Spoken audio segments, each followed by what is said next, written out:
আসসালামু আলাইকুম। Logic and circuit টিউটোরিয়ালে সবাইকে স্বাগতম জানাচ্ছি। আপনারা এখানে একটি প্রবলেম দেখতে পাচ্ছেন। আমাদের এটির আউটপুট বের করতে হবে। সো প্রথমত আমরা যে কাজটি করব সেটি হচ্ছে, প্রথমে দেখা যাচ্ছে যে এখানে এ এবং বি নট হয়ে অ্যান্ড গেটের ভিতরে প্রবেশ করছে।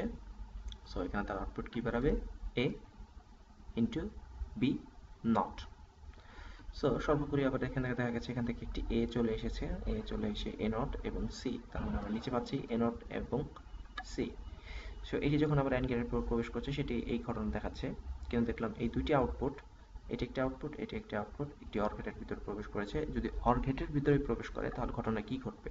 ঘটনা হবে দুটি প্লাস হয়ে যাবে। সো এটি প্লাস হয়ে গেছে।